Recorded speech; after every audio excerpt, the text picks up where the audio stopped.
Hello YouTube, Ronin Kaze. There, got it. Hope everyone's doing good. Got a video of the Division 2 today. Taking over a checkpoint, and I got a new build. Sped it up a little bit. But one thing I want to introduce, you don't have to do this, but that's Roxy. She might need it. But I sign up for Buy Me a Coffee. There's the QR code. And if you want to like, subscribe, I'd appreciate it. I have a little spot for you to interact in that way. You don't have to. Appreciate it if you do. And we'll talk about it more. I'm hoping to use the funds to buy laptops, review them, and then give them away. So anyways, on with the video. So normally I run a Vile Jammer build, and that build I've gone over, I think, in the other video on the Division. This isn't a creation by me. This is a video other people have. And let's talk about builds here for a second. You probably should have probably 2 or 3 builds always available to you.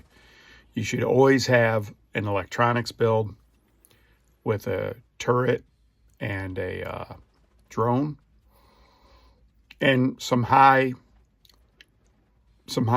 damage for your turret. You can always throw out a artificer hive, you know, but you want to have electronics build. You want like a tank build, and then you want a high DPS build, weapon DPS build. And then you want to have a build that probably is unkillable, you know, like a build for legendaries. So why don't I just run the legendary build all the time? Legendary build, you know, you might have higher protection against elites, and you might have those 6 slotted, and you might be a survival, so you get up to 80%, let's say, reduction of elite or yellow damage. And that might be overkill if you're just doing regular legendaries, or if you're doing other content, you know, you could slot those with different kind of things.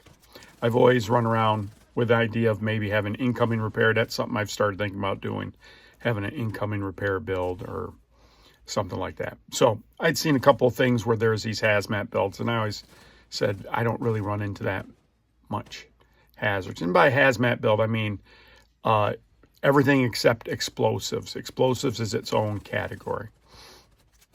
So that's what this build you're seeing here. And I have like a drone with me, and I'm pulsing. Probably could have done it faster if I had a turret. And I have like whatever weapon you want to take. So the weapon's not really important. It's the other part of the build, because you're not going to die. And you're going to see here, I have unbreakable. I really am a big believer in unbreakable. Instead of running a hive, I'd rather have 2 skills and have my armor break every 60 seconds than having a hive. It's kind of like a canary in a coal mine. Unbreakable is, if it goes off, you know you need to get out of the stuff. So what you think about in your life, you probably need to have that. So I was looking for some analogies, and the first analogy I thought of, and I think I've mentioned on the channel before, is yoga. There's different yogas in Hindu religion, and I looked up and found that there was 4. And I said, well, how is that related to Christianity? Do they have 4? And they kind of made a kind of thing where there's 4 type of kind of things you could do. Kind of like, I'm going to call them builds, kind of areas you could focus on. And I'm sure every religion has that. And I don't want to do a breakdown of religions. That would start some stuff. But the point is, sometimes you have to have a different mindset when you go into different things. You can say this, that I'm just going to have my way or the highway and do that your whole life. And eventually, that's not going to always be successful. So nothing is always 100% successful. Otherwise, everyone would just do that. There are going to be certain tools in your tool bag that are more helpful than others. Active listening is like, I can't think of a time where listening to someone and letting them speak out their mind, there's very few times I can imagine that that's a bad scenario. I could think of some very extreme examples, but in general, if you listen is good. If you're empathetic, that's always good. And then I think if you're curious, that's good. And then you've got to really love yourself, right? You have to care about yourself, that you know when the time is. And we talked about the video before, when do I know to stop playing, or when do I know to quit out of a group, or know when do I need to change because I'm just banging my head. You know, I don't want to give up too early, but I need to change. And that's what all these things are. These are all things that you have, excuse me, inherently inside you that you can use as builds. So like, let's say you are in a position you haven't really given this any thought. Maybe you've gone through life and everything's been fine, and you're at the point where you're running in, sometimes you're not as successful as you'd like to be. You might try a different approach. There's an old saying, you don't want to throw the baby out with the bathwater. You don't want to change everything about you 100%. You want to do these incremental changes and see how they work. But it's like a build. And that's about role-playing games. That's what's great. And every one of these games we're playing, or I'm playing here, you know, when I get off from doing the video, I'm tweaking characters. There's things I want to do. There's different things I want to see. And for example, I was trying to do Star Wars. I was running that same character I showed you. I died once on the bounty hunter, and then the other build, it went right through. Well, today, for some reason, I can't get past this one spot. I'm dying at a yellow. I never died at the yellow before. I thought it was a mechanic of the game. So I'm like, what do I do now? So that's what's good about these games, is I do a build. And a lot of these games are like solving a puzzle. So getting back to builds in the game. So this build in the game, the main criteria is to have like around 90%. You could get 100%, but I think you get a little more advantage if you don't have to get the 100%. And I'm not talking about with any directives. So I watch a lot of these videos where the people use the directives and that would somehow give them, this is just straight. I don't care if there's directives or not. I have 89%. At the end of the video, I stop talking, but I show you the pieces I have. And you just need a combination of those pieces. The one critical piece in build making is going to be the Ninja backpack. It was great in the Division 1, and it's great in Division 2. I mean, it counts as a wild card piece, so you can really put some things together. So in this build you're watching right now, I don't have the best recovery. Normally I'm a recovery person, but I have like 130, I have 1.9 million armor, and I have like 130k kill, you know, to get my armor back. But the main thing I have is the hazard is 89.5%. And I think something else, I have about 50% reduction to elite. I don't think I had it here. I had to change one of the mods, but I did it in the build, so you can see that. Those are what the stats are. And so this is for a build. Sometimes if you don't want to sit and cover, the Vial Jammer, I don't move as much, right? You can move, but you're weak out of cover, so you're just finding a defensible position. Maybe you're throwing up a turret to cut people down, and then you're just jammer pulsing everything, and you have a large radius. Maybe electronics build, you can be a little more movement, but you're basically sitting there. You're hitting things with a weapon that will increase your electronic damage, and then you're hiding and letting your electronics kill everything. And I found, in general, most people don't prefer that style of play, or I don't ever run across them playing that style. Most people want to run and gun. And so this build's kind of for that. You're pretty unkillable. You can go nose to nose with someone. And of course, it's heroic. You're going to get chewed up, but you have that unbreakable that fires off, and then you're all set. I forget what my backpack talent is. It's the ninja. That's why I have no backpack talent. And so I have the armor pieces that have high hazard protection. And then I made pieces that I rolled hazard protection on there. And I have one improvised piece.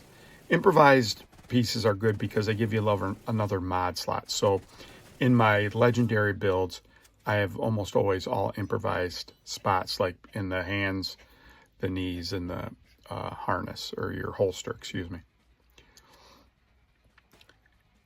But in general, normally I would have done this. I would have run it in the Vial Jammer build.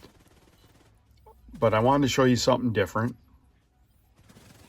And they're two different styles of play. And that's okay. And that's what's great about these RPG games, is you can go through the games and play it again with a different style with your same character, and you just can tweak things and find things out. And that's Roxy. She heard someone outside. And that thing about your life too. I mean, do you have to do everything the same? Nope. You don't have to do everything the same. You can increase some talents. What would I tell anyone? Someone asked me, I was in a store and someone stopped me that knew me, and we were talking a little bit. And we were talking about what makes things better, how to make the world better. But basically, I've been successful by reading, being able to read. And everyone reads, but really, if you read, I had a job in this interim from me making videos. I had a job where I had to get licensed, and I got licensed, and everyone I worked with was licensed. And it was amazing to me how many people that I worked with didn't know anything about their license. They passed the test, but they didn't know anything that they passed the test. So it's one thing to pass the test, I understand that. And we sold things to people. So that's always, as a salesperson, time out, be real quick. You got to like people to be a salesperson, and you got to want to talk, and you got to want to listen. And that's just a fundamental of selling, is talking and listening. And some might say it's listening then talking. But when you go to sell someone something, you got to know what you're talking about. There was a story when I worked at a company. It was a German company. We were partnering with another German company to sell gear machines. And the salesperson they assigned to us was a young guy. Maybe he's in his 30s. And he just read directly off the PDF. And he would read the PDF. So he said, let me show you my presentation. And he would just read the PDF. And I'm a big, and I've said this on the channel before, I'm a big proponent of not having PowerPoints with all the words on them. So example, if you have a PowerPoint, you have to do a presentation. You should have 5 slides. First slide's going to be your title. Last slide's going to say thank you. So you really got 3 slides. And there's going to be no words on their slide. There's going to be a title. That's the word. But then you're going to have pictures. Because if you put words on a slide and you have a deck that's like 30 slides, people can read it faster than you can say it. Number one. Number two, they're reading it instead of talking to you. Number three, I told you the first thing is you have to know how to read. So a lot of people aren't going to have the comprehension, not going to understand what you're trying to get to them. Their focus is going to be on the screen, not on you or what you're talking to them about. So that's kind of what I believe in presentation, in sales presentations, and in educating people and everything. It's been successful for me for many years. Not the only way, but it's my Vial Jammer of presentations. So I think I'm almost done talking. Yep, you're going to get the video of the build. Now, thanks, YouTube. If you guys could buy me a cup of coffee, I'd appreciate it. It would help out. Going to use money. Buy a product. Live with it for a month and then try to give it to you guys. Thanks. Ronin Kaze out.